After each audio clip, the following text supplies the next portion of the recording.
आज आपण इयत्ता 10वीच्या इंग्रजी विषयाचे कॉम्पिटन्सी लर्निंग आउटकम स्टेटमेंट 2 चे summarise a story, conversation, play, informative speech or debate याची ॲक्टिव्हिटी नंबर 2 शिकत आहोत.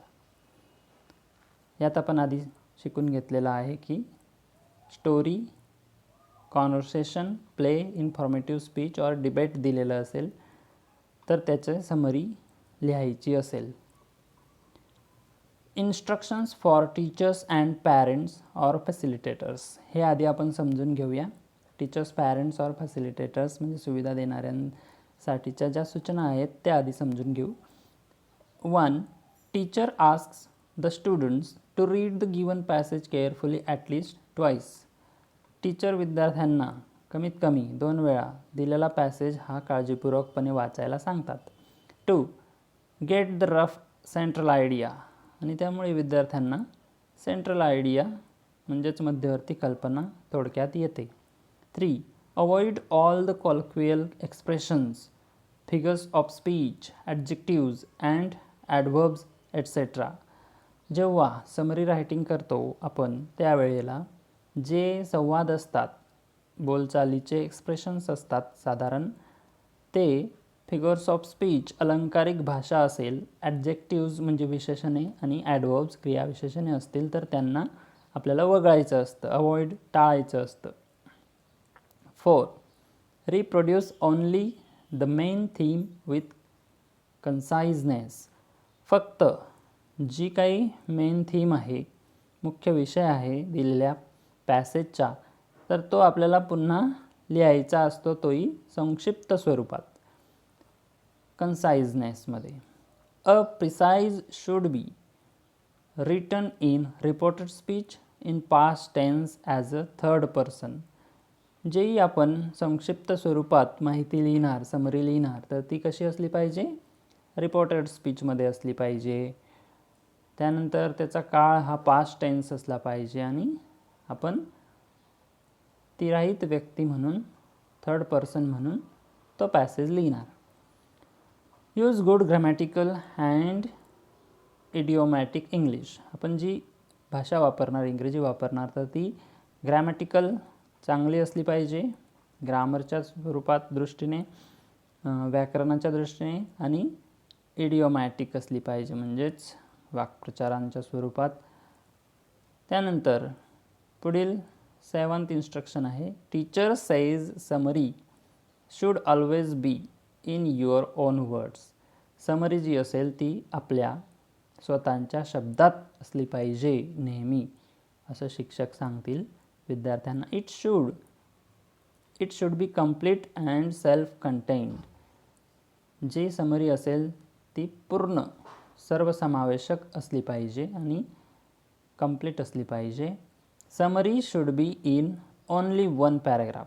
जी समरी आपण लिहिणार ती एका पॅराग्राफमध्ये, एका परिच्छेदात असली पाहिजे. आणि 10th इन्स्ट्रक्शन आहे, give suitable title to summary. जी समरी आपण लिहिणार त्याला योग्य ते टायटल द्यायचं आहे, योग्य हेडिंग, मथळा द्यायचा आहे. आता पुढचे आहेत instructions for students. A. While reading the given passage, underline the important points. दिलेला पॅसेज आपण जेव्हा वाचणार त्यावेळेला जे महत्त्वाचे मुद्दे असतील त्यांना अधोरेखित करायचं. Collect and put the underline points together. जे अंडरलाईन पॉईंट्स आहेत ते एकत्रित करायचे. Use proper words, phrases, idioms to join those sentences together. जी वाक्य आपण लिहिणार त्यांच्यासाठी योग्य उचित शब्दांचा, फ्रेजेस आणि इडियम्स, वाक्प्रचारांचा, शब्दसमूहांचा उपयोग करायचा आणि ती वाक्य एकत्रित करायची. Avoid unnecessary part or points. जे अनावश्यक पॉईंट्स असतील, भाग असतील, ते टाळायचे. Put all the points in logical order. जे पॉईंट्स आपण लिहिणार त्यांचा जो क्रम असेल तो क्रम हा तार्किक असला पाहिजे, logical. Think about suitable title आणि त्याला योग्य ते टायटल द्यायचं. इथे एक ॲक्टिव्हिटी आहे, लर्निंग ॲक्टिव्हिटी. या ॲक्टिव्हिटीचा आपण सराव करायचा आहे. या ठिकाणी read the given informative passage and summarise it. एक पॅसेज दिलेला आहे इन्फॉर्मेटिव्ह आणि त्याला गिव सुटेबल टायटल, त्याला योग्य ते टायटल द्यायचे. आता हा जो पॅसेज आहे या पॅसेजचे दोन घटक आहेत, दोन मुद्दे आहेत. एक आहे फॉर्मल एज्युकेशन आणि इनफॉर्मल एज्युकेशन. याची माहिती दिलेली आहे, ती माहिती आधी आपण वाचून घेऊया. Formal education is basically a practice of learning where a human learns basic academic or some trade skills for his living. Formal education or formal learning initiates at the basic level. Further, it continues till the college or university level where people study bachelor and master courses. It comes under a certain combination of rules and regulations, and it may provide a formal degree after the completion of the course.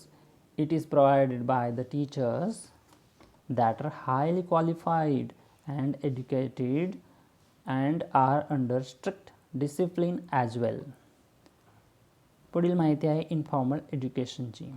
Informal education is the type of education where people are not studying in a specific school or college. They do not use any specific learning method or technique. When a father teaches his son how to ride a bicycle, or a mother teaches her daughter how to cook food, then these learnings fall under the category of informal education. A person can get informal education by reading some books from any library or any educational website on the internet. However, unlike the formal education, informal education has no particular syllabus or any specific time period for learning. या ॲक्टिव्हिटीची summary इथे दिलेली नाही आहे, ती summary आधी आपण समजून घेऊया. How can be the summary of this passage.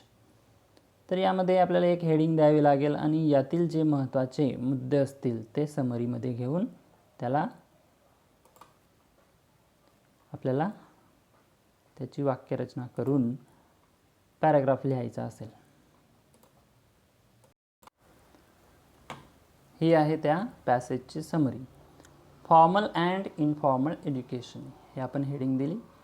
Formal education is learning basic academic or trade skills in a school, college or university. Students get degree after completing course. Highly qualified and disciplined teachers provide it, whereas students or people receive informal education without studying in a school or college and without any method or technique. Whatever person learns through books or internet is also informal education. ही झाली याची summary, ती आपण लिहू. पुढची एक solved activity इथं दिलेली आहे, ती आपण समजून घेऊया. सर्वात आधी आपण दिलेली माहिती वाचू, पॅराग्राफ वाचू आणि त्याचं समरी कसं राहील ते वाचू आणि समजून घेऊ.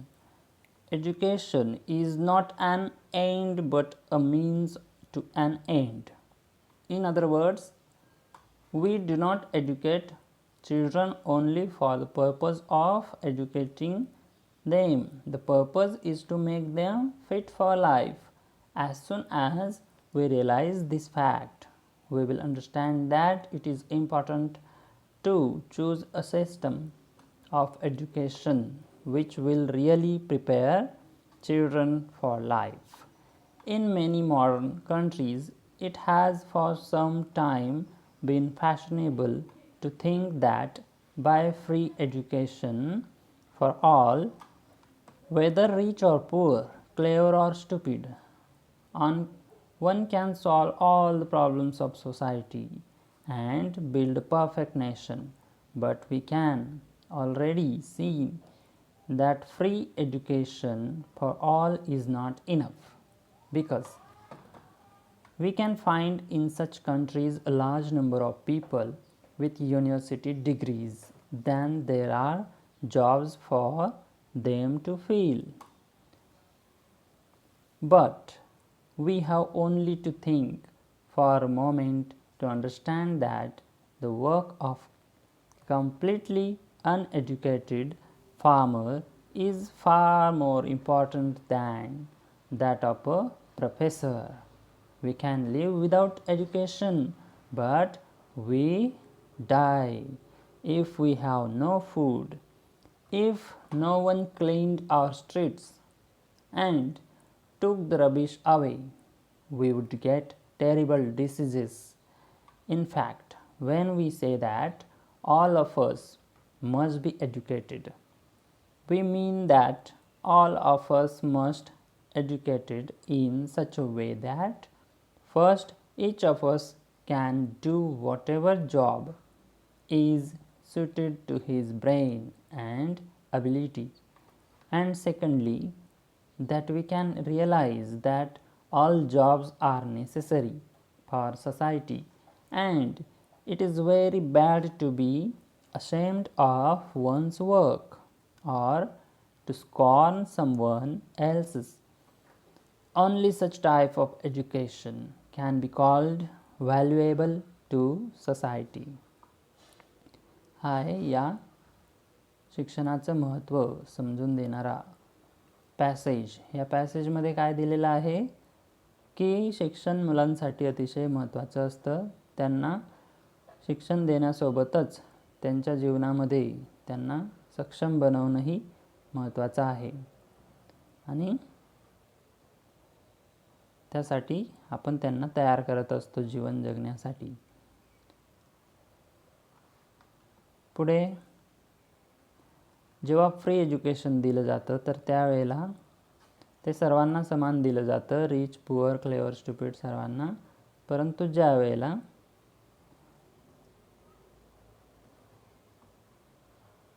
अनेक देशांमध्ये असे अनेक लोक असतात की ज्यांनी खूप डिग्रीज घेतलेल्या आहेत, असे डिग्रीज घेतलेले लोक त्यांना काम मिळत नसतं, तेवढ्या नोकऱ्या त्या देशात नसतात, आणि जे अनएज्युकेटेड लोक असतात, अशिक्षित लोक असतात, उदाहरणार्थ शेतकरी, प्रोफेसर, तर जितकं प्रोफेसरचं काम महत्त्वाचं आहे त्याहीपेक्षा जास्त काम फार्मरचं महत्त्वाचं असतं. कारण की विदाऊट एज्युकेशन, शिक्षणाशिवाय आपण जगू शकतो, परंतु अन्नाशिवाय आपण जगू शकत नाही. तसंच जे रस्ता स्वच्छ करणारे, घाण उचलणारे लोक असतात तेही तितकेच महत्त्वाचे असतात. त्यांच्याशिवाय सगळीकडे डिसीजेस पसरू शकतात आणि लोकांना आजार होऊ शकतात. म्हणून ज्याला जे काम साजेसं आहे त्याने ते करायचं, आणि जो हलकं काम करतो त्याची आपण कोणत्याही प्रकारची लाज बाळगू नये आणि त्याचा तिरस्कारही करू नये. तर या प्रकारच्या शिक्षणालाच काय म्हणणार, हे अशा प्रकारचं शिक्षण सोसायटीसाठी, समाजासाठी मौल्यवान असतं. याची समरी. पर्पज ऑफ एज्युकेशन ही हेडिंग दिलेली आहे या समरीला. The purpose of education is to make children fit for life. Some modern countries think that free education will solve all the problems. Rather, free education has created unemployment among the educated and false sense of dignity. They consider it below dignity to do a low work, but manual work is necessary. If food is not produced and street are not cleaned, we cannot live. We can dispense with intellectual work, but not with manual work. So education should teach work according to their capacity and ability, and it is not good to be ashamed of any work because all jobs are necessary for society. हे आहे त्या पॅसेजची summary. प्रॅक्टिससाठी इथं काही उदाहरणं दिलेली आहेत, ती आपण for more practice and getting good hand over the skill we can solve and complete these activities too. Here teachers should provide such passages from newspaper, storybooks, etc. Ask the child to read and prepare a summary. Write a short paragraph on any poem or lesson. तर शिक्षक विद्यार्थ्यांना काय सांगू शकतात, एखादा न्यूजपेपरमधील passage देऊ शकतात, story बुकमधील काही भाग देऊ शकतात आणि तो वाचून विद्यार्थ्याला त्याची समरी लिहायला, सारांश लिहायला सांगू शकतात. तसेच एखादा लेसन किंवा पोएम असेल त्याच्यावरती शॉर्ट पॅरेग्राफ लिहिण्यास सांगू शकतात आणि मुलांनी तो लिहिला तर त्यांची अतिशय चांगल्या प्रकारे समरी रायटिंगची प्रॅक्टिस होईल. Extension activity, parallel activity, reinforcement यासोबतच आणखी हा भाग पक्का करण्यासाठी, रेन्फोर्स करण्यासाठी यासारखीच ॲक्टिव्हिटी दिलेली आहे. Here teacher ask the child to make your own small paragraphs on any subject. कोणताही एक विषय घ्यायचा, टॉपिक घ्यायचा, त्या टॉपिकवरती छोटे छोटे पॅरेग्राफ्स, परिच्छेद मुलांनी लिहायचे. Write any event or accident in short that you know. एखादी घटना असेल किंवा एखादा अपघात असेल तर त्याविषयी थोडक्यात माहिती लिहायची. Write about a movie, film in short that you have seen. एखादा तुम्ही चित्रपट बघितलेला असेल तर त्या चित्रपटाची स्टोरी थोडक्यात आपण लिहू शकतात. It is also type of summary writing. Right a short passage on the event celebrated in your school. तुमच्या शाळेमध्ये जो काही कार्यक्रम राबविला गेला, साजरा केला गेला असेल त्यावर तुम्ही थोडक्यात माहिती लिहू शकतात, पॅसेज लिहू शकतात. तर हे आपण लिहायचे आहेत विद्यार्थ्यांनी. इव्हॅल्युएशन, मग यातून इव्हॅल्युएशन कसं होईल? Do you understand the meaning of summary. आता शेवटी विद्यार्थ्यांना हे प्रश्न विचारले जातील की समरीचा मिनिंग तुम्हाला समजला का? What is meant by theme. Theme म्हणजे काय? आणि is title necessary to summary. समरीला टायटल देणं आवश्यक आहे का? हे उत्तरे मुलांकडून अपेक्षित असतील या प्रश्नांची. दीक्षा व्हिडिओ ही कंटेंट QR कोड लिंक यात देण्यात आलेली आहे. You can visit to that link also. My takeaway today I learned. मी आज काय शिकलो? तर विद्यार्थी काय शिकणार आहे यातून? Student learn the process of summary. समरीची प्रक्रिया विद्यार्थी यातून शिकतो. त्यानंतर student learn to understand important points. जे महत्त्वाचे मुद्दे आहेत ते महत्त्वाचे मुद्दे यातून विद्यार्थी शिकतो. Student learn to tell things in short. विद्यार्थी थोडक्यात आपलं म्हणणं मांडण्यास शिकतो. अशा प्रकारे आपण ही ॲक्टिव्हिटी इथं समजून घेतलेली आहे. नंतर भेटूया पुढच्या ॲक्टिव्हिटीमध्ये.